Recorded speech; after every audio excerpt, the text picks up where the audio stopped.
শরীয়তে কিছু কাজ আছে ফরজ, কিছু কাজ আছে ওয়াজিব, কিছু কাজ আছে সুন্নত, কিছু কাজ আছে মুস্তাহাব এবং কিছু কাজ আছে মুবাহ।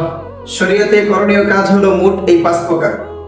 ফরজ, যা ওয়াক্কাট্য দলিল দ্বারা প্রমাণিত, যার অস্বীকারী কাফের এবং তরককারী ফাসিক।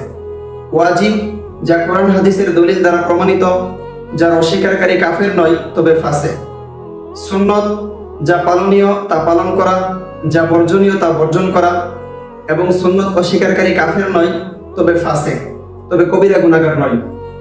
মুস্তাহাব, পালন করাটা উত্তম, ছেড়ে দিলে কোনো গুনাহ নেই। মুবাহ, করলেও কোনো সমস্যা নেই, অর্থাৎ কোনো সওয়াব নেই, না করলেও কোনো গুনাহ নেই, কোনো অসুবিধা নেই। এই হলো শরীয়তের মোট 5টি বিধানের 5টি হুকুম। শরীয়তের এই 5টি বিধানের মধ্য থেকে একটি বিধান হলো ওয়াজিব। কুরবানি একটি ইবাদত। প্রত্যেক মুসলমান আকিল, বালেগ, মুকিম, নেশাব পরিমাণ সম্পদের মালিকের উপর কুরবানি করা ওয়াজিব। আমাদের সমাজে কতিপয় লোক কুরবানিকে সুন্নত বলে প্রচার প্রসার করছে এবং তাদের দাবি হলো কুরবানি সুন্নত, করলে সওয়াব আছে, না করলে কোনো গুনাহ নেই। এরকম ভুল প্রচারণা তারা চালাচ্ছে। কাজেই কুরবানি করা যে ওয়াজিব একটি আমল, যা কোরআন এবং হাদিসের একাধিক দলিলের মাধ্যমে প্রমাণিত, তা আজকে আমি আপনাদের সামনে তুলে ধরবো ইনশাআল্লাহ। সম্মানিত সুধী, কোরআন কারীমের সূরাতুল কাউসারের 2 নম্বর আয়াতে আল্লাহ পাক রব্বুল আলামিন বলেন, ফাসাল্লি লিরাব্বিকা ওয়ানহার, অর্থাৎ আপনি আপনার রবের জন্য নামাজ পড়েন এবং কুরবানি করেন। এই হলো আয়াতের সাকলীল তরজমা। চলেন দেখি এই আয়াতের ব্যাখ্যায় মুফাসসিরিনে কেরাম কি লিখেছেন। আল্লামা আবু বকর আর-রাজি আল-জাসসাস, যিনি 370 হিজরিতে ইন্তেকাল করেছেন, শিয়া তাফসীর গ্রন্থ আহকামুল কুরআন লিল-জাসসাসের 3 নম্বর খণ্ডের 419 নম্বর পৃষ্ঠায় সূরা কাউসারের উক্ত আয়াতের ব্যাখ্যায় লিখেছেন, ক্বালাল হাসান সালাতু ইয়াউমিন নাহরি ওয়া নাহরুল বাদান। আল্লাহ তাআলা উক্ত আয়াতের মধ্যে 2টা বিধান জারি করেছেন। 1 নম্বর বিধান হলো ফাসাল্লি লিরাব্বিকা, এর দ্বারা উদ্দেশ্য ঈদের নামাজ পড়া। ওয়ানহার দ্বারা উদ্দেশ্য হলো নাহরুল বাদান, কুরবানির দিন কুরবানির পশু জবাই করা। ক্বালা আবু বকরিন হাযা তা'ওয়ীলু ইয়াতাদাম্মানু মা'নাইনি। ইমাম আবু বকর রাজি রাহমাতুল্লাহি আলাইহি বলেন, হযরত হাসান বসরি রাহমাতুল্লাহি আলাইহির উক্ত ব্যাখ্যা 2টি অর্থকে অন্তর্ভুক্ত করে। আহাদুহুমা ইজাবু সালাতিল আযহা, একটি হলো কুরবানির ঈদের নামাজ পড়া ওয়াজিব, ওয়াসসানি ওয়াজুবুল উদহিয়া, দ্বিতীয়টি হলো কুরবানি করা ওয়াজিব।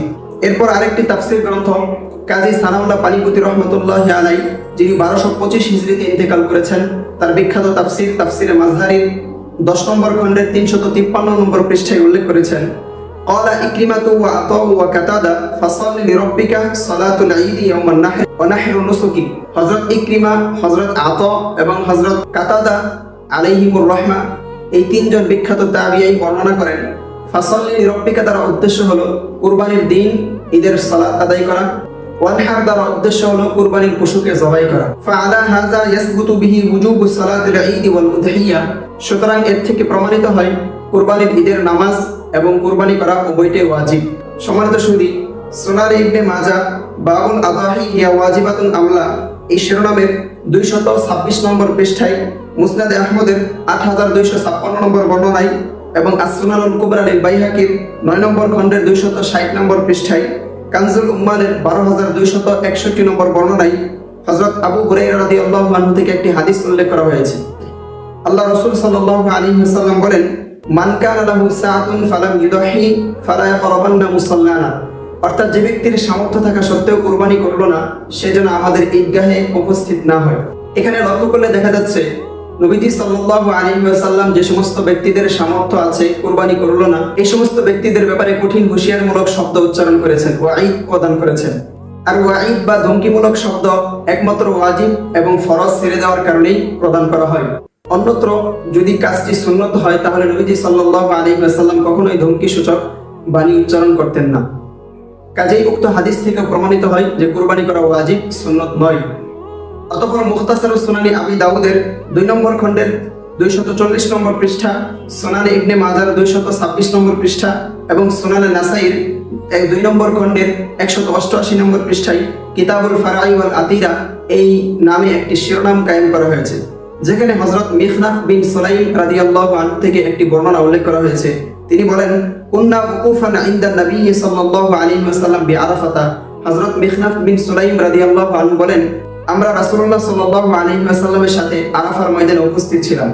ফাকালা ইয়া আইয়ুহান নাস, অতঃপর নবীজি সাল্লাল্লাহু আলাইহি ওয়াসাল্লাম সমস্ত মানুষকে উদ্দেশ্য করে বললেন, হে লোক সকল, ইন্না আলা কুল্লি আহলি বাইতিন ফি কুল্লি আমিন উদহিয়াতান ওয়া আতিরাতান, অর্থাৎ প্রত্যেক আহলে বাইতের উপর প্রতি বছর কুরবানি করা এবং আতিরা করা ওয়াজিব।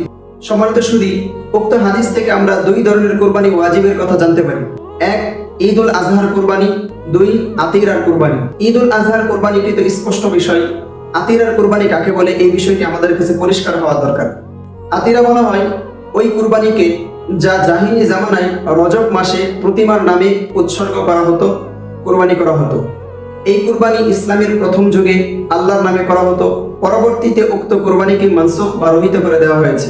এমনকি এই মর্মে সুনানে নাসাইয়ের মধ্যে হযরত আবু হুরায়রা রাদিয়াল্লাহু আনহু থেকে একটি বর্ণনা উল্লেখ করা হয়েছে, যেখানে উল্লেখ রয়েছে নাহা রাসূলুল্লাহ সাল্লাল্লাহু আলাইহি ওয়াসাল্লাম আনিল ফারঈ ওয়াল আতিরা, নবীজি সাল্লাল্লাহু আলাইহি ওয়াসাল্লাম ফরা এবং আতিরা কুরবানি করতে নিষেধ করে দিয়েছেন। প্রশ্ন হলো ফরা কাকে বলে? ফরা বলা হয় উটের প্রথম বাচ্চাকে, যেই বাচ্চাকে জাহিলি জামানায় তারা প্রতিমার উদ্দেশ্যে উৎসর্গ করে দিত। ইসলামের প্রথম যুগে এটিও আল্লাহর নামে কুরবানি করা হতো।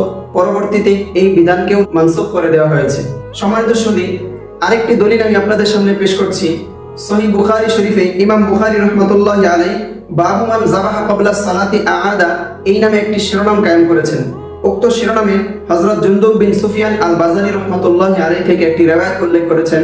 হযরত জুনদুব বিন সুফিয়ান আল বাজালি রাদিয়াল্লাহু আনহু বলেন, শাহিদতু নবী সাল্লাল্লাহু আলাইহি ওয়াসাল্লাম ইয়াওমান নাহর, আমি কুরবানির দিন নবীজি সাল্লাল্লাহু আলাইহি ওয়াসাল্লামের খেদমতে উপস্থিত হলাম।